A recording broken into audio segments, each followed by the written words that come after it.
नमस्कार विद्यार्थी मित्रांनो. आपल्या 10वीचा जो विषय आहे इतिहास राज्यशास्त्र. इतिहास राज्यशास्त्रामध्ये तुम्हाला माहिती आहे की 28 मार्कांसाठी इतिहासावरचे घटक असतात आणि 12 मार्कांसाठी नागरिकशास्त्र असतात. हे तुम्हाला पूर्वी कल्पना दिलीच आहे. आता विद्यार्थ्यांनो, आपल्याला इतिहासामध्ये जे एकूण 9 घटक आहे त्यामध्ये पहिला जो घटक आहे इतिहास लेखन पाश्चात्य परंपरा, इतिहास लेखन भारतीय परंपरा दुसरा घटक आहे.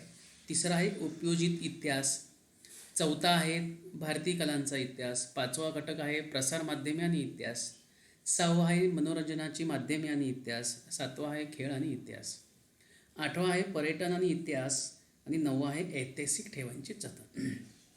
एकूण 9 घटक आहे. परंतु कोविडच्या परिस्थितीमुळे SSC बोर्डाने या 9 पैकी तुम्हाला फक्त यावर्षी 2 घटक आपले अभ्यासक्रमातून वगळलेले आहेत. मग या 9 घटकांपैकी, या 9 धड्यांपैकी तुम्हाला जो चौथा धडा आहे भारतीय कलांचा इतिहास, हा धडा तुम्हाला यावर्षी परीक्षेला किंवा अभ्यासक्रमात नाही आहे. त्यानंतर जो 6वा धडा आहे मनोरंजनाची माध्यमं आणि इतिहास, असे 2 घटक, 2 धडे, चौथा आणि 6वा, हे 2 घटक तुमचे अभ्यासक्रमातून यावर्षी वगळलेले आहेत तात्पुरते. तर मग त्यामध्ये आजचा जो आपला तिसरा घटक आहे तो उपयोजित इतिहास. उपयोजित इतिहास हा तिसरा घटक आपण आता या ठिकाणी पाहणार आहोत. तो सर्वांनी या ठिकाणी समजून घ्या. आता हा उपयोजित इतिहास लेखन जो आहे तिसरा घटक आहे आपला. या तिसऱ्या घटकाचा अभ्यास करत असताना उपयोजित इतिहास म्हणजे काय, ही गोष्ट पहिल्यांदा या ठिकाणी आपल्याला समजून घ्यावी लागेल. ती आपण सर्वांनी समजून घ्यायची आहेत. यामध्ये तिसऱ्या घटकाला आपण प्रत्यक्ष सुरुवात करूया.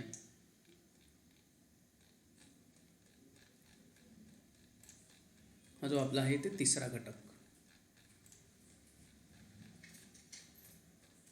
उपयोजित इतिहास.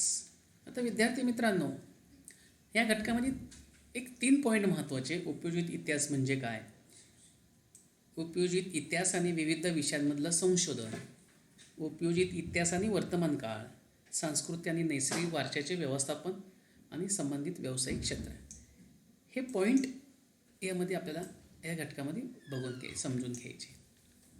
आता आपण महत्त्वाच्या गोष्टीकडे येऊया. आपल्या घटकाचंच नाव आहे उपयोजित इतिहास. विद्यार्थ्यांनो, उपयोजित इतिहास म्हणजे काय, पहिल्यांदा हे समजून घ्या. आता उपयोजित इतिहास म्हणजे काय, इथे बघा, उपयोजित इतिहास या संज्ञेसाठी जनांसाठी इतिहास, पब्लिक हिस्ट्री असा पर्यायी शब्दप्रयोग प्रचारात आणलेला आहे. विद्यार्थ्यांनो, उपयोजित इतिहास या जनांसाठी इतिहास. जन म्हणजे कोण, आपण. जन म्हणजे कोण, लोक, या जगातील, या देशातील लोक. म्हणजे जनांसाठी इतिहास, इंग्लिशमध्ये ज्याला म्हटलं बघा पब्लिक हिस्ट्री, पब्लिक लोक, लोकांसाठी इतिहास असा पर्यायी शब्दप्रयोग प्रचारात आहेत. म्हणून उपयोजित इतिहास तिसरा घटक समजून घेत असतं. नेमकं उपयोजित इतिहास म्हणजे काय, तर उपयोजित इतिहास म्हणजे लोकांसाठी इतिहास. इतिहासाचा उपयोग लोकांच्या भल्यासाठी होणे, इतिहासाचा उपयोग लोकांच्या कल्याणासाठी होणे, इतिहासाचा उपयोग लोकांच्या फायद्यासाठी होणे, इतिहासाचा उपयोग लोकांच्या जीवनासाठी होणे, अशा प्रकारचा सर्वसाधारण आपण हा भाग समजून घ्यायचा आहे. आणि मग जन म्हणजे लोक, जनांसाठी हा इतिहास, इंग्लिशमध्ये त्याला आपण पब्लिक हिस्ट्री असं म्हणतो. असे एक पर्यायी शब्द प्रचारात आहेत. आता तुम्हाला माहिती आहे, 5वीपासून किंवा 4थीपासून तुम्ही इतिहास खूप आवडीने या ठिकाणी सर्व विद्यार्थी शिकत आलात. भूतकाळातील घटनांचे जे ज्ञान इतिहासाद्वारे प्राप्त होते त्याचा उपयोग वर्तमान काळ किंवा भविष्य काळात सर्व लोकांना कसा होईल याचा विचार उपयोजित इतिहास या विषयाद्वारे केला जातो. आता तुम्ही असा प्रश्न पडेल का, मग आता इतिहासाचा आपल्याला काय फायदा, असं नाही. इतिहासाच्या अभ्यासाचा प्रत्येक व्यक्तीला फायदा होतो. कारण इतिहासाशिवाय माणसाला भूतकाळात काय घडलं ते इतिहासामुळं कळतं. आणि मग भूतकाळात घडलेल्या घटनांची माहिती समजून घेणे, भूतकाळातला इतिहास समजून घेणे आणि वर्तमान काळात त्या गोष्टीमध्ये बदल करणे, ह्या गोष्टी माणसासाठी खूप महत्त्वाच्या आहेत. आणि म्हणून इतिहासाचा उपयोग माणसाला वर्तमान काळ आणि भविष्य काळामध्ये नेहमीच होत असतो. आणि म्हणून इतिहासाचा अभ्यास फक्त काय विद्यार्थ्यांनी करणे किंवा इतिहासाची ज्यांना आवड आहे अशांनीच न करता इतिहासाचा अभ्यास हा प्रत्येक व्यक्तीसाठी, प्रत्येक माणसासाठी, जीवनासाठी अतिशय महत्त्वाचा मानला जातो. आणि म्हणून इतिहास, उपयोगी इतिहास म्हणजे जनांसाठी इतिहास, लोकांसाठी इतिहास. आणि म्हणून यामध्ये आपल्याला सामाजिक वर्तमानातील सामाजिक आव्हानावरती उपाययोजना करणे, सामाजिक उपयुक्तेचे निर्णय घेणे, या गोष्टी किंवा यासारख्या गोष्टी पूर्वी होऊन गेलेल्या घटनांचे विश्लेषण दिशादर्शक ठरते. त्यासाठी आपल्याला इतिहासाचे ज्ञान आवश्यक आहे. आता भूतकाळामध्ये काय घटना घडल्या, भूतकाळामध्ये कोणते प्रसंग घडले, हा इतिहास आपण त्या ठिकाणी समजून घेऊ शकतो. आता हडप्पा संस्कृतीचा शोध तुम्ही बघितला, हडप्पा संस्कृतीचा शोध लागला. मग हडप्पा संस्कृतीच्या काळात लोकांची नगररचना कशी होती, तिथले स्नानगृह कसे होते, तिथले विहिरी कशा होत्या, नगरांचे रस्ते कसे होते, मग त्या गोष्टी जर आपण समजून घेतल्या तर त्या काळातले लोक किती सुंदर कल्पना करून सत्यामध्ये त्यांनी ती नगरांची रचना केलेली आहे, नगर वसवलेले आहेत. मग त्यांचा आदर्श आपण आज घेऊन त्याप्रमाणे आपण नगरांची रचना करू शकतो. म्हणजे सामाजिक उपयुक्तेचे निर्णय घेणे यासारख्या गोष्टींसाठी पूर्वी होऊन गेलेल्या घटनांचे विश्लेषण दिशादर्शक ठरते. त्यासाठी इतिहासाचे ज्ञान असणे आवश्यक आहे. इतिहासाचे ज्ञान जर नसेल तर मग आपल्याला उपयोग होणार नाही. आणि म्हणून त्यासाठी इतिहासाचे ज्ञान खूप आवश्यक असते. आणि म्हणून सामाजिक उपयुक्तेचे निर्णय घेणे, समाजाच्या दृष्टीने फायद्याचे, महत्त्वाचे, उपयुक्तेचे निर्णय घेणे यासारख्या गोष्टीसाठी पूर्वी होऊन गेलेल्या घटनांचं विश्लेषण करणं, माहिती समजून घेणे, भूतकाळातल्या घटना समजून घेणे, भूतकाळातले प्रसंग समजून घेणे आणि त्यांचा उपयोग आपल्याला सध्याच्या काळासाठी दिशादर्शक त्या ठिकाणी ठरवण्यासाठी होत असतो. त्यासाठी इतिहासाचं ज्ञान असणं आवश्यक त्या ठिकाणी आहे. आणि म्हणून उपयोजित इतिहासाच्या क्षेत्रात केवळ तज्ज्ञ व्यक्तींचाच नव्हे तर सर्व सामान्य लोकांचाही सहभाग असू शकतो. मुद्दा समजून घ्या. आता उपयोजित इतिहासाच्या क्षेत्रामध्ये फक्त तज्ज्ञ व्यक्तींनीच सहभाग घ्यायचा का, तज्ज्ञ व्यक्तींनीच अभ्यास करायचा का, इतिहास म्हणजे तज्ज्ञ व्यक्तींचाच का? नाही. इतिहास सर्वसामान्य लोकांच्या विविध अंगांनी सहभाग असू शकतो. समजा एखाद्या गावामध्ये, एखाद्या परिसरामध्ये एखादा शिलालेख सापडला, त्या शिलालेखाचा अभ्यास केला, त्या गावातील लोकांनी तो शिलालेख जपून ठेवला, संग्रहालयात ठेवला. म्हणजे याचा अर्थ काय होतो तर सर्वसामान्य लोकसुद्धा इतिहासाच्या दृष्टीने अभ्यास करू शकतात. म्हणजे उपयोजित इतिहासाच्या क्षेत्रात केवळ तज्ज्ञ व्यक्तींचाच नव्हे तर सर्वसामान्य लोकांचा विविध अंगांनी सहभाग असू शकतो. मग काय, संग्रहालयाला भेट देणं. आपल्या पुण्यामध्ये केळकर संग्रहालय, आणि केळकर संग्रहालयात तुम्ही गेला तर खूप प्राचीन काळातल्या, मध्ययुगीन काळातल्या, आधुनिक काळातल्या अनेक वस्तू त्या ठिकाणी तुम्हाला पाहायला मिळतात. आणि त्यामुळे प्राचीन काळातला, मध्ययुगीन काळातला, आधुनिक काळातला इतिहास तिथे समजायला मदत होते. आणि म्हणून त्या ठिकाणी सर्वसामान्य कोणताही व्यक्ती जाऊ शकतो, अभ्यास करू शकतो, त्या वस्तू, त्याचा काळ, सगळ्या गोष्टी समजून घेऊ शकतो, त्या ठिकाणाला भेट देऊ शकतो. आणि म्हणून संग्रहालये, प्राचीन स्थळे यांना भेट देणारे पर्यटक या नात्याने त्यांचा सहभाग महत्त्वाचा असतो. अनेक सर्वसामान्य लोक, कोणतेही व्यक्ती आपण इतिहासाच्या ठिकाणी, किल्ल्यांना, पर्यटन ठिकाणाला, मग ते किनारे असेल, सागर असेल, तळे असेल किंवा किल्ले असेल किंवा कोणत्याही प्रकारचे किल्ले असेल, तर संग्रहालय असेल, त्या ठिकाणी सर्वसामान्य माणूस जाऊन त्या ठिकाणी भेट देऊन पर्यटक या नात्याने त्यांचा सहभाग महत्त्वाचा असतो. आणि मग त्यामुळे काय होतं तर लोकांच्या मनामध्ये इतिहासाविषयी आवड निर्माण होते.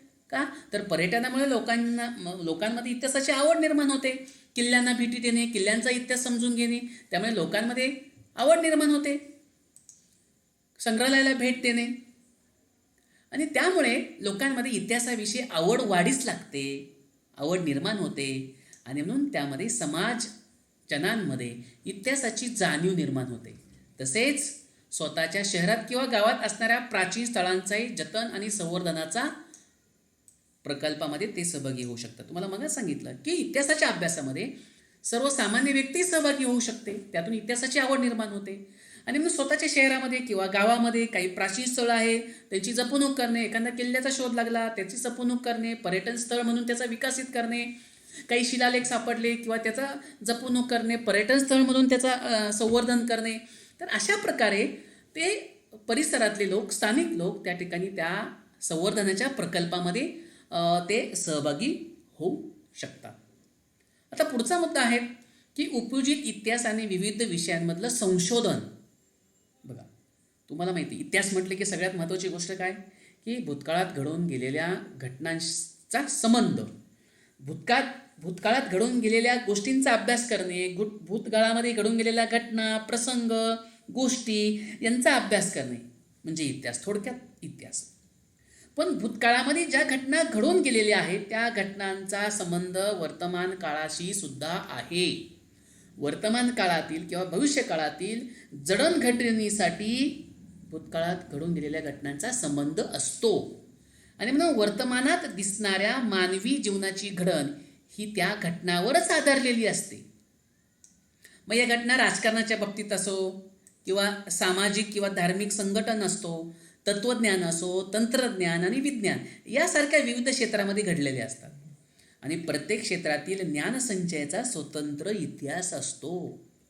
आणि त्या त्या क्षेत्रापुढील वाटचालीची दिशा या ज्ञानसंचयनाच्या स्थितीवर अवलंबून असते. त्या अनुषंगाने इतिहास विषयाच्या संशोधनामध्ये इतिहास संशोधन पद्धती उपयुक्त ठरते. त्यामधलं पहिलं भाग आहे तत्त्वज्ञान.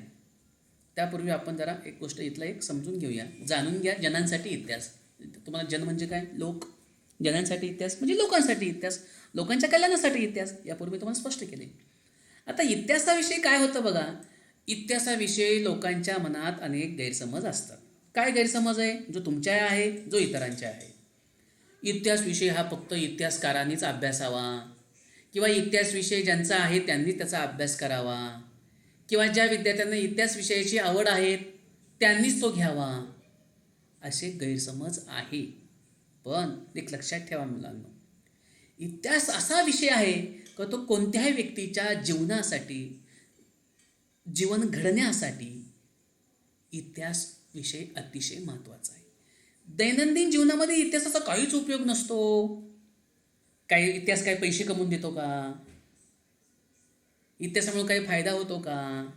इतिहासासारख्या विषयाचा काही उपयोग नसतो असं आपण बोलतो, पण तसं नाही. इतिहासासारख्या विविध आर्थिकदृष्ट्या उत्पादन क्षेत्राशी जोडला जाऊ शकत नाही अशी गैरसमज सर्वांच्या मनामध्ये आहे, पण तसं नाही. अशा गैरसमजावर मात करत इतिहासाची नाळ लोकांच्या वर्तमानातील जीवनसरणीशी जोडणारे क्षेत्र म्हणजे जनांसाठी इतिहास. तुम्हाला माहिती आहे की परदेशातील अनेक विद्यापीठामध्ये जनांसाठी इतिहास या विषयावर अभ्यासक्रम शिकवले जातात. आपल्या भारतामध्ये बंगळूर, कर्नाटकमध्ये बंगळूर शहर आहे, तुम्हाला माहिती. तिथे Srishti institute of art, design and technology या संस्थेमध्ये सेंटर फॉर पब्लिक हिस्ट्री हा एक स्वतंत्र विभाग आहे. आणि तिथे या इतिहास विषयावरील अनेक प्रकल्प केले जातात. तिथं संशोधनाचं काम त्या ठिकाणी चालतं. आणि म्हणून जनांसाठी इतिहास हा खूप भाग महत्त्वाचा आहे. आता पुढे आपण बघितलं की अनेक विषयाच्या संशोधनात इतिहासाच्या संशोधन पद्धती उपयुक्त ठरतात. उदाहरणार्थ तत्त्वज्ञान. बघा, काय तत्त्वज्ञान? विविध विचारसरणीचा उगम, त्यामागील वैचारिक परंपरा आणि विचारसरणीच्या वाटचालीचा इतिहास समजून घेणे यासाठी तत्त्वज्ञानाचा अभ्यास करावा लागतो. लक्षात घ्या. अनेक प्रकारच्या विचारसरणीचा उगम झाला, त्याची वैचारिक परंपरा, त्या विचारसरणीच्या वाटचालीचा इतिहास समजून घेणे त्यासाठी आपल्याला तत्त्वज्ञानाचा जो इतिहास आहे त्या तत्त्वज्ञानाच्या इतिहासाचा अभ्यास करावा लागतो. आणि मग ते तत्त्वज्ञान त्या काळातलं, म्हणजे ते मध्ययुगीन काळातलं असं किंवा प्राचीन काळातलं असू द्या, ते तत्त्वज्ञान ज्यावेळेस आपण समजून घेतो तेव्हा ते तत्त्वज्ञान समजून घेताना ते तत्त्वज्ञान ज्या भाषेतून व्यक्त झाले आहे त्या भाषेच्या इतिहासाचा उपयोग त्या ठिकाणी होतो. आता इतिहासाचा उपयोग अनेक विषयांसाठी होतो. आता बघा, विज्ञान तर तुम्हाला सर्वांचा शालेय स्तरावरती असलेला विषय आहे.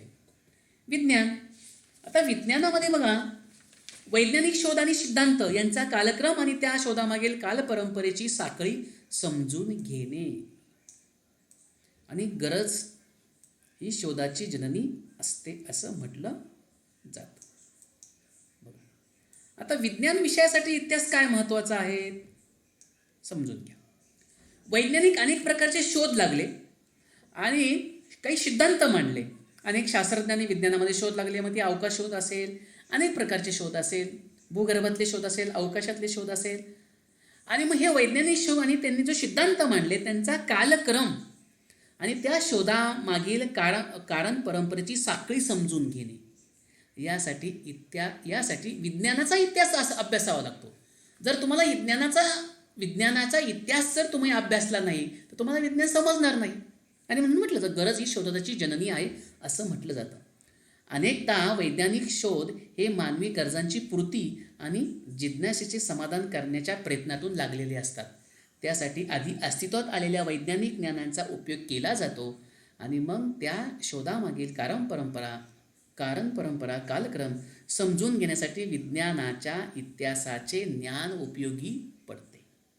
आणि म्हणून विज्ञान विषयासाठी सुद्धा इतिहास फार महत्त्वाचा आहे. पुढचा भाग आहे तंत्रज्ञान. बघा, आता तंत्रज्ञान जर तुम्ही बघितलं, तुम्ही सगळेजण मोबाईल वापरतात. मग आजच्या हातात असलेला मोबाईल आणि मोबाईलची सुरुवातीचं तंत्रज्ञान जे गेल्या 30-40-50 वर्षापूर्वीचं तंत्रज्ञान, मग ते तंत्रज्ञान असल्याशिवाय त्या तंत्रज्ञानाच्या पायाची सुरुवात झाल्याशिवाय आत्तापर्यंत त्या तंत्रज्ञानामध्ये कशा प्रकारे बदल होत गेलेला आहे. म्हणून तंत्रज्ञानाचा अभ्यास करणं, इतिहास समजून घेणं फार महत्त्वाचं आहे. कृषी उत्पादन, वस्तूचं उत्पादन, स्थापत्य यामध्ये, अभियांत्रिकी यामध्ये अनेक बदल होत गेलेले आहेत. कृषी उत्पादनामध्ये अनेक प्रकारच्या नवीन नवीन धान्यांचा शोध लागला. धान्याचं उत्पादन त्या ठिकाणी वाढलं. अनेक प्रकारच्या धान्याचं उत्पादन कशा प्रकारे वाढवायचं या प्रकारे त्यामध्ये उत्पादन वाढवलं गेलं. त्याच्यामध्ये शोध लागले गेले, बदल त्या ठिकाणी. वस्तूचं उत्पादन त्या ठिकाणी कशा प्रकारे वाढवलं गेलं. स्थापत्य, सुरुवातीची घरं कशी होती, सुरुवातीच्या बिल्डिंग कशी होत्या, नंतर कशा प्रकारे बदल होत गेला. म्हणजे स्थापत्य कलेचा उपयोग. प्राचीन काळातली मंदिरं बघितली, मध्ययुगीन काळातली मंदिरं बघितली, आधुनिक काळातली मंदिरं बघितली. त्यामध्ये कोणत्या प्रकारचा बदल होत गेला, कारण त्या प्रकारचं तंत्रज्ञान त्या ठिकाणी वापरलं गेलं. अभियांत्रिकी इत्यादी क्षेत्रामध्ये होत गेलेले बदल आणि त्या बदलामुळे म्हणजे ते बदल कोणकोणत्या कारणामुळे झाले याची साखळी समजून घेणे यासाठी तुम्हाला तंत्रज्ञानाचा इतिहास अभ्यासावा लागतो. आणि म्हणून वैज्ञानिक शोध आणि तंत्रज्ञानातील प्रगती ही एकमेकांवरती अवलंबून असते. मानवाच्या उत्क्रांतीच्या वाटचालीत दगडी हत्यारे घडवण्यापासून तर ते कृषी उत्पादनाच्या विकासापर्यंतला समजलेले विज्ञान आणि त्यावर आधारलेले तंत्रज्ञान अत्यंत महत्त्वाचे आहे. सुरुवातीला तुम्हाला माहिती आहे की मानवी दगडी हत्यारे वापरले. दगडी हत्यारे काय वापरले तर दगडाची साधनं, त्यावेळी दगड उपलब्ध होती म्हणून त्यांनी दगडापासून हत्यारे वापरले. त्याचा उपयोग त्यांनी शिकारीसाठी केला. पुढे त्याच मनाला हळूहळू कळलं की धातूचा शोध लागला, मग त्यांनी धातूपासून हत्यारे त्या ठिकाणी बनवली. म्हणजे थोडक्यात हा इतिहास आपल्याला तंत्रज्ञानामध्ये होणारे बदल हे कशा प्रकारे बदल होत गेले यासाठी तुम्हाला तंत्रज्ञानाचा इतिहास समजून घ्यावा लागेल. आणि म्हणून विज्ञान आणि त्यावर आधारलेले तंत्रज्ञान अत्यंत महत्त्वाचे असते. आणि पुढे विज्ञानाच्या प्रगतीमुळे उत्पादन प्रक्रियेचे यांत्रिकीकरण होत गेले. ते कसे होत गेले, विज्ञान आणि तंत्रज्ञान कसे नेहमीच एकमेकांवर अवलंबून असतात हे समजण्यासाठी तंत्रज्ञानाचा इतिहास समजून घेणे आवश्यक आहे. आता पुढे काय, उद्योगधंदे आणि व्यापार. आता उद्योगधंदे आणि व्यापार काय, उद्योगधंदे आणि व्यापार यामुळे मानवी समाजामधील परस्पर व्यवहार क्षेत्र विस्तारते. सामाजिक किंवा सांस्कृतिक संबंधाचे जाळेही सतत विकसित होते. उद्योगधंदे आणि व्यापारांच्या व्यवस्थापनाचाच हा एक भाग असतो. म्हणून त्यासाठी इतिहास समजून घेणे महत्त्वाचे आहे. अनेक उद्योगधंदे आणि व्यापार, एखाद्या कारखान्यामध्ये त्याची वस्तू निर्माण करणं, त्या वस्तू समजा एखादी कार आहे, सुरुवातीला निर्माण होणारी कार, त्यामध्ये कारमध्ये अनेक प्रकारचे बदल झाले. कशामुळे, तंत्रज्ञानामध्ये बदल झाले. सुरुवातीला काही मर्यादित स्वरूपातल्या कार निर्माण होत्या, नंतर मोठमोठे उद्योग सुरू झाले. मग निर्माण होणाऱ्या कार, त्यासाठी होणारी बाजारपेठ, व्यापार, म्हणजे थोडक्यात उद्योगधंदे आणि व्यापार यामुळे मानवी समाजामधील परस्पर व्यवहाराचे क्षेत्र विस्तारते आणि मग त्यामुळे सांस्कृतिक संबंधाचे जाळेही सतत विकसित होते. उद्योगधंदे आणि व्यापाराच्या व्यवस्थापनाचाच हा एक भाग असतो आणि त्याचा इतिहास समजून घेणे हे अतिशय महत्त्वाचे त्या ठिकाणी असते. आता बाजार आणि व्यापार याचे स्वरूप बदलत गेलेले आहे, तुम्हाला माहिती आहे. या सर्वांमागील कारण काय? तर मानवी नात्याचे स्वरूप आणि समाजामध्ये होत गेलेला बदल.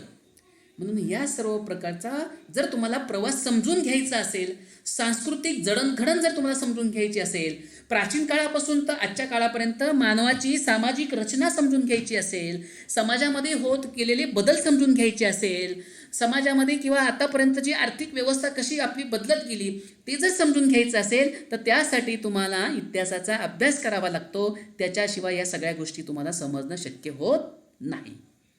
पुढचा जो भाग आहे व्यवस्थापनशास्त्र. बघा, व्यवस्थापनशास्त्र अतिशय महत्त्वाचा मुद्दा आहे. व्यवस्थापनशास्त्र उत्पादनाची साधने, मनुष्यबळ आणि उत्पादनाच्या विविध प्रक्रिया, बाजार, विक्री यांच्या व्यवस्थापनाच्या साखळीत त्या संबंधातील भूतकाळी यंत्रणा कशा होत्या हे समजावून घेणे आवश्यक असतं. आता सुरुवातीच्या काळामध्ये मानवाला शेतीचा शोध लागला. तो नदीकाठच्या प्रदेशामध्ये राहू लागला, कारण पाणीतला शेतीसाठी पाणी लागतंय म्हणून नदीतून पाणी मिळायचं. मग त्यांनी शेती करायला सुरुवात केली. मग त्यांनी धान्य उत्पादन करायला सुरुवात केली. मग स्वतःला हवं तेवढं धान्य त्यांनी ठेवलं आणि बाकीचं त्यांनी बाजारमध्ये आणलं. मग विक्री, अशी एक साखळी चैन निर्माण असते. बघा, आजचे बघा व्यापाराची कशा प्रकारची एक चैन आहे. मग उत्पादनाची साधने, मनुष्यबळ आणि उत्पादनाच्या विविध प्रक्रिया, बाजार आणि विक्री यांच्या व्यवस्थापनाच्या साखळीत त्या संबंधातील भूतकाळीन यंत्रणा कशा होत्या हे समजून घेणं आवश्यक आहेत. आणि म्हणून या साखळीत गुंतलेल्या विविध स्तरावरती लोकांची परंपरागत मानसिकता समजून घेण्यासाठी या सर्वांचा डोलारा ज्या वेगवेगळ्या सामाजिक आणि आर्थिक संस्थांच्या संघटनावर अवलंबून नसतो. त्यांचा इतिहास समजला तर वर्तमान विविध पातळ्यावर व्यवस्थापन करणं सोपं जाईल.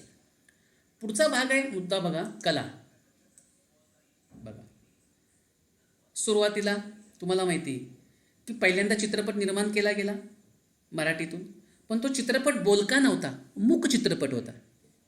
म्हणजे त्या ॲक्शनद्वारे किंवा कृतीद्वारे आपल्याला तो चित्रपट समजून घ्यायचा. म्हणजे विविध कला क्षेत्रामधील अभिव्यक्ती किंवा त्यामधील वैचारिक, भावनिक, सांस्कृतिक परंपराच्या आधाराने झालेला कलांचा विकास समजून घेणे महत्त्वाचं असतं. मग कोणत्याही कलाविष्काराचे मर्म, कलाकृतीच्या निर्मात्याची मानसिकता आणि विशिष्ट कलाशैलीच्या विकासाचा क्रम सांस्कृतिक इतिहासाच्या अभ्यासाद्वारे समजून घ्यावा लागतो. आता प्राचीन काळातले तुम्ही जर मंदिरं बघितलेत, हेमाडपंथी मंदिरे, दगडामध्ये तुम्ही वेरूळ अजिंठा कैलासाचं मंदिर, वेरूळ अजिंठाच्या लेणी बघितला, तर तुम्ही त्यामध्ये त्या लोकांकडे असलेली कला आणि म्हणून ती कला, मग ती सांस्कृतिक असेल किंवा कोणत्याही प्रकारची कला असेल, तर त्या आधारे त्या कलांचा विकास समजून घेणे महत्त्वाचे असते. आणि म्हणून कोणत्याही कलाकाराचे, कलाविष्काराचे मर्म, कलाकृतीच्या निर्मात्याची मानसिकता आणि विशिष्ट कलाशैलीच्या विकासाचा क्रम सांस्कृतिक इतिहासाच्या अभ्यासाद्वारे समजू शकतो. पुढची एक शाखा आहे मानवीय ज्ञानशाखा. आता ही मानवीय ज्ञानशाखा काय प्रकार आहेत? मानवीय ज्ञानशाखा, त्यामध्ये बघा इतिहास हा एक विषय आहे. पुरातत्व, तुम्हाला माहिती पुरातत्व एक स्वतंत्र डिपार्टमेंट आहे. पुरातत्व एक स्वतंत्र विभाग आहे आणि केंद्र सरकारचं एक स्वतंत्र डिपार्टमेंट आहे पुरातत्व. समाजशास्त्र, मानव वंशशास्त्र हा मुद्दा या ठिकाणी आपण बघतोय की इतिहास, पुरातत्व, समाजशास्त्र, मानवशास्त्र, राज्यशास्त्र, अर्थशास्त्र यासारख्या ज्ञानशाखांचा उगम आणि विकास यांचा इतिहास समजून घेणे हे या ज्ञानशाखांच्या अभ्यासाचा आवश्यक भाग आहे. मग इतिहास हा जो सब्जेक्ट आहे तो प्राचीन काळापासून समजून घेणे, पुरातत्व, अनेक शहरं कशी गाडली गेली, अनेक त्या शहरांचा शोध कसा लागला गेला, पुरातत्व, समाजशास्त्र, त्या काळातील लोकांचं समाज जीवन कसं होतं, त्या काळातील लोकांचं लोकजीवन कसं होतं, राहणीमान कशी होती, व्यवस्था कशी होती, देवाबद्दल कल्पना काय होत्या, तो इतिहास समजून घेणे. मानवशास्त्र, राज्यशास्त्र, अर्थशास्त्र यासारख्या ज्या काही ज्ञानशाखा आहे त्या ज्ञानशाखांची सुरुवात कशी झाली, त्याचा उगम कसा झाला, त्यामध्ये कोणत्या प्रकारचे बदल त्या ठिकाणी घडत गेले किंवा घडत आले, याचा सगळा विकास म्हणजे उगम आणि विकास यांचा इतिहास समजून घेणे हे त्या ज्ञानशाखांच्या अभ्यासाचा आवश्यक भाग आहे. त्या ज्ञानशाखांचा, इतिहासाचा तुम्ही जर अभ्यास केला नाही तर तुम्हाला हे कुठलेही विषय त्या ठिकाणी समजणार नाही. आणि म्हणून तत्त्वज्ञान आणि विज्ञान इतर सर्वच ज्ञानशाखांची जननी मानली जाते. वैश्विक पसारा आणि मानवाचे त्यातील अस्तित्व यांचा परस्पर संबंध समजून घेण्याच्या जिज्ञासेतून जगभरातील सर्वच मानवी समाजामध्ये त्या संबंधाची अनुमाने लोक बांधू लागले आणि त्यातूनच जगाच्या उत्पत्तीच्या कथा, सृष्टीचक्र, मानवी जीवनासंबंधी मिथके, म्हणजे जगाच्या उत्पत्ती म्हणजे पहिल्यांदा शोध कसा लागला, पृथ्वीचा शोध लागला, सजीवाचा शोध कुठे लागला, सुरुवातीला पृथ्वी कशी होती, द्रव रूपामध्ये होती, नंतर ती घन रूपामध्ये झाली, मग पहिला सजीव कुठे निर्माण झाला, पाण्यामध्ये निर्माण झाला. म्हणजे थोडक्यात जगाच्या उत्पत्ती संबंधीच्या कथा. सृष्टीचक्र हे नैसर्गिक चक्र कसं आहे, मानवी जीवनासंबंधीतल्या घटना काय, त्या काळामध्ये, प्राचीन काळामध्ये, मधुनिक काळामध्ये आणि आधुनिक काळामध्ये देवदेवता संबंधीच्या कल्पना आणि त्या देवदेवतांना प्रसन्न करण्यासाठी केलेले विधी. तुम्हाला माहिती प्राचीन काळामध्ये कशा प्रकारे केले जातात, कसा नैवेद्य दाखवले जायचे, देव प्रसन्न व्हावं म्हणून कोणत्या प्रकारचे कोणते काम करायचं असेल तर विधी केला जायचा. हे तुम्ही 5वी-6वीला सगळ्या इतिहासामध्ये बघितलं आहे. आणि मग त्या संबंधीचे तात्विक विवेचन यांचा विकास झाला. आणि म्हणून प्राचीन लोकांनी केलेल्या या गोष्टीविषयींच्या विचारात तत्त्वज्ञानाची बीजे येथे आहेत. आणि म्हणून येथे उल्लेख केलेल्या मानवी शाखेतील विविध शाखांच्या विकासाला तत्त्वज्ञानातील सिद्धांताचा पाया आहे. आणि इतिहासाच्या आधारे या वाटचालीचे आकलन त्या ठिकाणी होऊ शकते. आता पुढचा मुद्दा आहे मुलांनो, उपयोजित इतिहास आणि वर्तमान काळ. लक्षात घ्या, उपयोजित इतिहास आणि वर्तमान काळ. आता तुम्हाला माहिती आहे की इतिहासाचा उपयोग दैनंदिन व्यवहारामध्ये उपयोग काय, असा प्रश्न नेहमी विचारला जातो. काय इतिहासाचा काय संबंध आहे आपल्या रोजच्या जीवनामध्ये, असं म्हटलं जातं. पण तसं नाही मुलांनो. इतिहासाचा उपयोजित इतिहास आणि वर्तमान काळ, इतिहासाच्या दैनंदिन व्यवहारामध्ये उपयोग काय, असा प्रश्न तुम्हाला पडतो, इतरांना पडतो, विचारला जातो.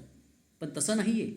उपयोजित इतिहास म्हणजे काय, या प्रश्नाच्या उत्तरात वरील प्रश्नाचे उत्तर आपोआप मिळते. म्हणजे काय, भूतकाळातील मूर्त आणि अमूर्त स्वरूपातील अनेक अवशेष वर्तमान काळात अस्तित्वात असतात आणि त्यांच्याबद्दल आपल्या मनामध्ये कुतूहल असते, आत्मीयता असते आणि त्यांच्या अस्तित्वाचा इतिहास आपल्याला समजून घ्यावासा वाटतो, कारण ते आपल्या पूर्वजांनी निर्माण केलेल्या कलाकृती आहे. शिवाजी महाराजांनी बांधलेले किल्ले आणि मग त्या किल्ल्यांचा अभ्यास,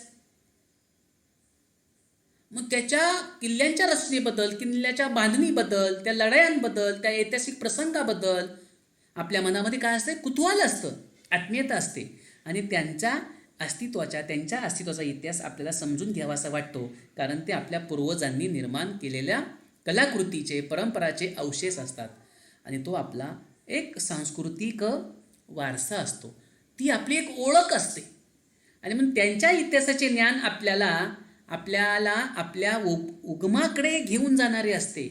त्यामुळे तो सांस्कृतिक वारसा पुढच्या पिढीसाठी अतिशय महत्त्वाचा असतो. मला सांगा, समजा त्या काळामध्ये शिवाजी महाराजांनी बांधलेले ऐतिहासिक किल्ले, ती किल्ले जर आपण त्यांची जपणूक केली नसते तर आपल्याला शिवाजी महाराजांचा इतिहास, लढाया, किल्ले समजले असते का, नाही. आणि म्हणून आज आपल्याला माहिती, पण आपल्या पुढे येणारे जी पिढी आहे त्या पिढीला सुद्धा ते माहिती व्हायला पाहिजे. म्हणून सांस्कृतिक वारसा आपल्या आणि पुढील पिढीच्या हितासाठी, माहितीसाठी दीर्घकाळ जतन करण्याची आणि त्यांचे संवर्धन करण्याची आवश्यकता निर्माण होते. आणि म्हणून उपयोजित इतिहासाच्या आधारे मूर्त आणि अमूर्त स्वरूपातील सांस्कृतिक वारशाचे जतन आणि संवर्धन आपल्याला करता येते. ते आपण करायला हवे आणि आपण करत आहोत. आणि मग त्यामधून आपल्याला इतिहासाचा काय उपयोग, प्रश्न निर्माण होतो. अरे काय उपयोग, इतिहासाचा उपयोग काय, इतिहासासारखा उपयोग मानवाच्या जीवनाला कुठलाच नाही. कारण का, इतिहासामुळे अनेक व्यवसायाच्या संधी निर्माण होतात. पर्यटन व्यवसायामुळे अनेक प्रकारच्या लोकांना रोजगार मिळतो, अनेक तरुणांना रोजगाराच्या संधी उपलब्ध होतात. अनेक प्राचीन किल्ले वगैरे सगळे अशा त्या ठिकाणी त्याची माहिती मिळते. ते पर्यटन स्थळे म्हणून अनेक संग्रहालय आहेत, संग्रहालयामध्ये आपल्या रोजगाराच्या संधी मिळतात, माहिती मिळते, व्यवसायाच्या अनेक संधी निर्माण होतात. थोडक्यात सांगायचे काय, इतिहासाच्या आधारे वर्तमान काळाचे यथायोग्य आकलन आणि भविष्य काळासाठी दिशादर्शन असे उपयोजित इतिहासाचे वर्णन त्या ठिकाणी करता येईल आपल्याला. आता पुढचा जो पॉईंट आहे तो म्हणजे सांस्कृतिक आणि नैसर्गिक वारशाचे व्यवस्थापन. सांस्कृतिक वारसा हा कुणाचा आहे, मानवाने निर्माण केलेला आहे. सांस्कृतिक वारसा हा मानवनिर्मित असतो. तो मूर्त आणि अमूर्त अशा दोन्ही प्रकारचा असतो. आता इथं समजून घ्या, सांस्कृतिक वारसा हा नैसर्गिक नाही आहे. सांस्कृतिक वारसा हा मानवाने निर्माण केलेला आहे, पण तो दोन प्रकारचा असतो. एक मूर्त स्वरूप आणि दुसरा आहे अमूर्त आता मूर्त सांस्कृतिक वारसा मग याच्यामध्ये काय आहे, मूर्त सांस्कृतिक वारशामध्ये काय, यामध्ये प्राचीन स्थळं आहे, वास्तू आहे, गड आहे, किल्ले आहे, वास्तू, मंदिरं आहेत, वाडे आहेत, वस्तू, हस्तलिखिते हाताने लिहिलेले, शिल्प जे तयार केले, शिलालेख असेल, मूर्ती असेल, चित्रे यांचा समावेश मूर्त सांस्कृतिक वारशामध्ये केला जातो. मग अमूर्त सांस्कृतिक वारसा म्हणजे काय, मग अमूर्त सांस्कृतिक वारशामध्ये कुठल्या गोष्टीचा समावेश, मौखिक परंपरा म्हणजे काय, पोवाडे, गीत, ओव्या, हे मौखिक परंपरेने मागच्या पिढीकडून आपल्या पिढीकडून पुढच्या पिढीकडे जात आहेत. मौखिक परंपरा आणि त्यासाठी उपयोगात आणली जाणारी भाषा, हे अमूर्त सांस्कृतिक वारसा.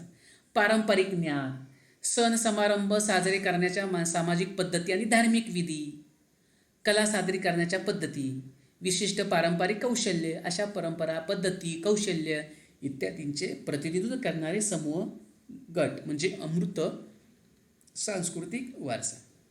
आता त्यातला दुसरा भाग आहे नैसर्गिक वारसा.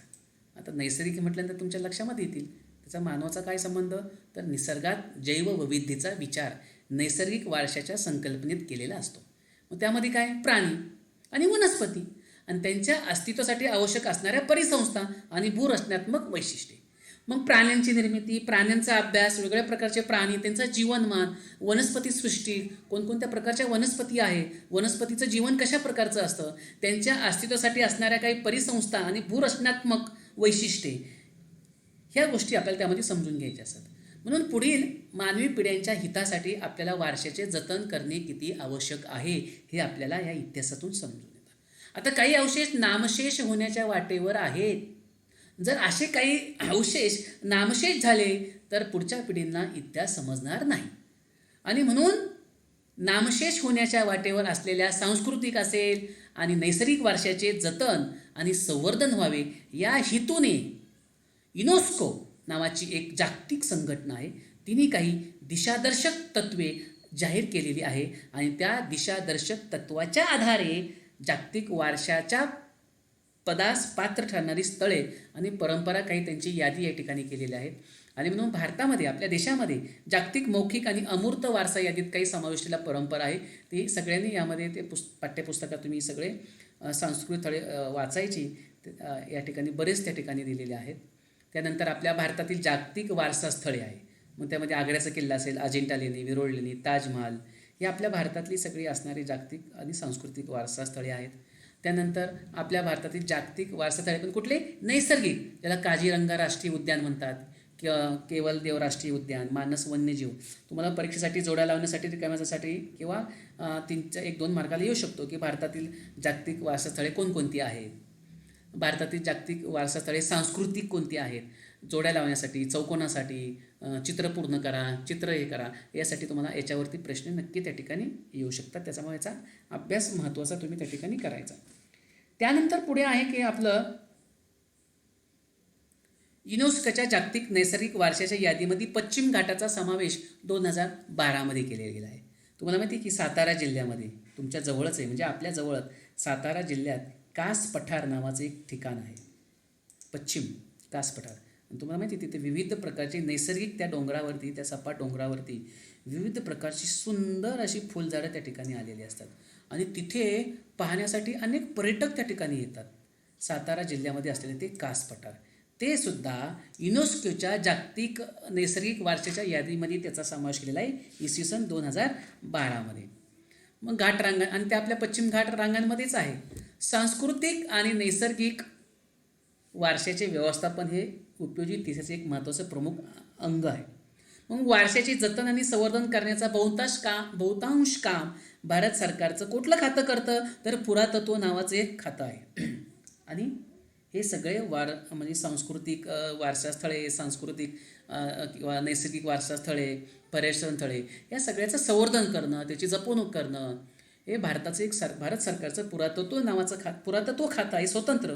आणि मग ते भारतातील प्रत्येक राज्य शासनाची पुरातत्व खातीसुद्धा असतात.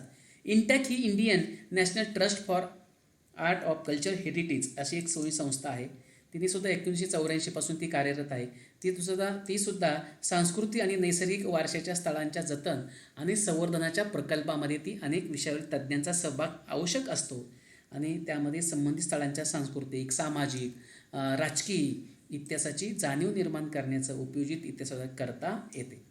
आणि मग त्यामुळे प्रकल्पाद्वारे काय होतं, वारसा स्थळांचं मूळ स्वरूप न बदलता जतन आणि संवर्धनाची कामे करणं शक्य होतं.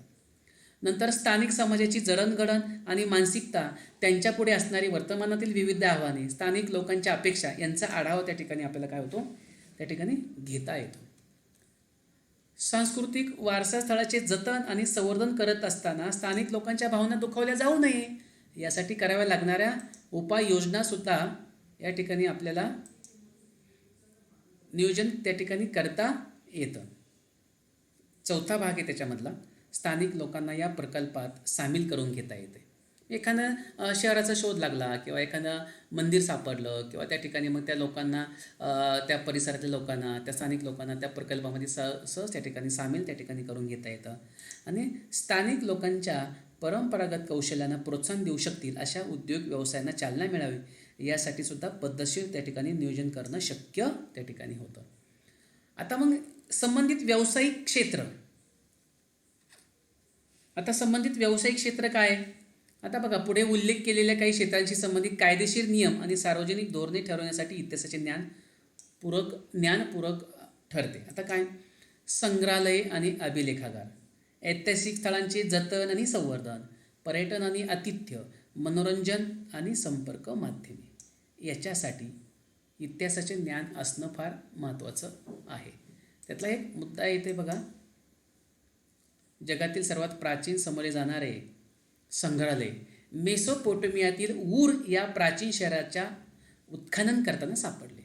आता हे उत्खनन ब्रिटिश पुरातत्व सर लिओनार्ड ओली यांनी 1922 ते 1934 या काळामध्ये ते केले.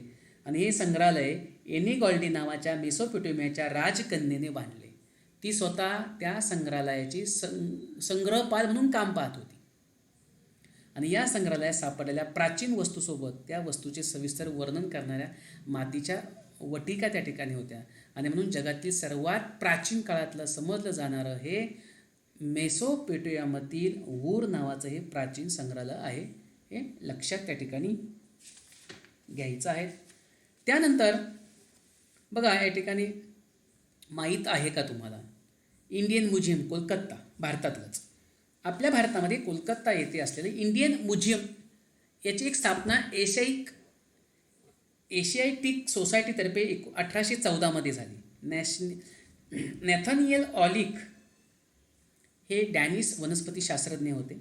त्यांचे ते संस्थापक आणि पहिले संग्रहपाल होते. इथे दिलेले संग्रहालयाचे छायाचित्र 1905 सालचे आहेत. या संग्रहालयामध्ये कला, पुरातत्व, मानवशास्त्र असे 3 विभाग प्रमुख आहेत. आणि त्यांच्याशी संलग्न असलेली जतन, प्रकाशन, छायाचित्रण, प्रदर्शन, सादरीकरण, प्रतिकृती निर्मिती, प्रशिक्षण, संग्रहालय, सुरक्षा असे विविध विभाग या इंडियन म्युझियम कोलकातामध्ये जे आहेत ते या ठिकाणी तुम्हाला पाहायला मिळतात. त्यानंतर बघा, ही गोष्ट माहीत करून घ्या, अभिलेखागारामध्ये महत्त्वाची जुनी कागदपत्रे, दप्तरे, जुने चित्रपट इत्यादी जतन करून ठेवली जातात. आणि आपल्या भारताचं राष्ट्रीय अभिलेखागार नवी दिल्ली येथे आहे. भारतातील प्रत्येक राज्याचे स्वतंत्र अभिलेखागार आहे.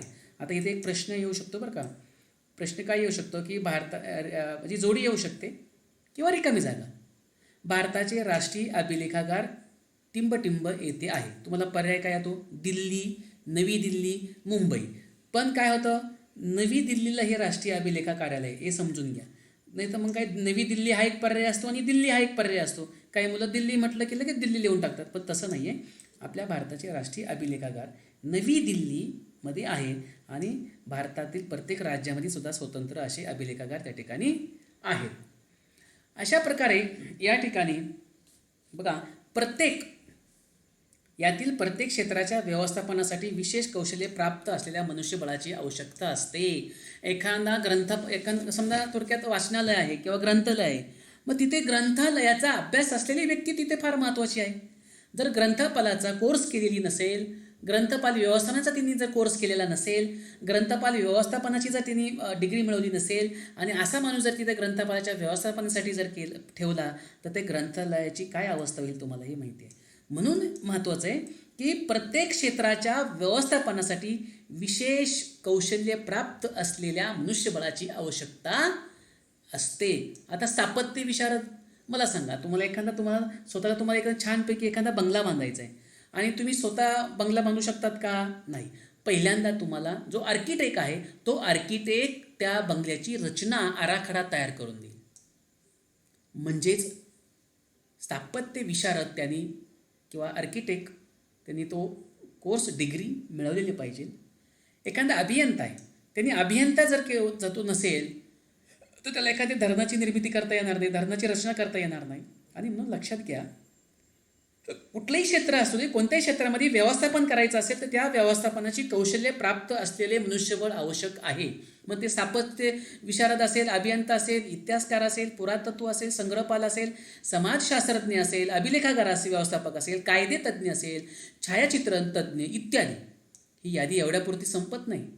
तर खूप प्राचीन स्थळे, वस्तू, ऐतिहासिक स्थळे या सगळ्या पार्श्वभूमीचे सर्व तज्ज्ञांना पुरेसे ज्ञान असणे आवश्यक आहे. आणि म्हणून उपयोजित इतिहासाच्या क्षेत्रातील प्रकल्पामुळे जे काय आपण वर उल्लेखलेले जे क्षेत्र आहे त्या अनेक व्यवसायाच्या क्षेत्रामध्ये अनेक संधी तुम्हाला उपलब्ध होऊ शकतात. आणि म्हणून लक्षात घ्या मुलांनो की या पाठामध्ये काय पाहिलं आपण? उपयोजित इतिहास. आता उपयोजित इतिहास म्हणजे काय? जनांसाठी इतिहास, लोकांसाठी उपयोग, लोकांच्या कल्याणासाठी इतिहासाची गरज. म्हणजे या पाठामध्ये आपण पाहिलं की उपयोजित इतिहास आणि ही कार्यक्षेत्र लोकांमध्ये इतिहासासंबंधीचे प्रबोधन कसे करता येईल, आपल्या सांस्कृतिक आणि नैसर्गिक वारशाचे जतन आणि संवर्धन करण्याविषयी समाजात जागृती कशी निर्माण करता येईल, त्यासाठी इतिहासाच्या ज्ञानाचा उपयोग कसा करता येईल, त्या अनुषंगाने व्यावसायिक कौशल्य आणि उद्योग व्यवसायाच्या क्षेत्रात वाढ कशी करता येईल, या गोष्टींचा किंवा इत्यादी गोष्टींचा विचार आणि नियोजन करण्याचे काम उपयोजित इतिहासामध्ये त्या ठिकाणी केले जाते. आणि म्हणून ऐतिहासिक आणि सार्वजनिक स्थळांचे विद्रुपीकरण होऊ नये, त्यासाठी त्यांच्या पुढील पिढ्यांच्या हितासाठी योग्यरित्या जतन आणि संवर्धन व्हावे म्हणून हे सगळं काय आहे आवश्यक त्या ठिकाणी आहेत. तर विद्यार्थी मित्रांनो, उपयोजित इतिहास लेखन हा जो आपला इतिहासातला जो तिसरा घटक आहे तो तिसरा घटक त्या ठिकाणी आपण व्यवस्थित ह्या व्हिडिओद्वारे समजून घ्या. समजून तुम्हाला जेव्हा वाटेल तेव्हा तो धडा काढा, व्हिडिओ काढा, ऐका, पहा. तो धडा तुम्ही परत एकदा वाचून घ्या आणि नंतर मग त्याचे स्वाध्याय तुमच्या वहीमध्ये सोडवा. धन्यवाद विद्यार्थी मित्रांनो.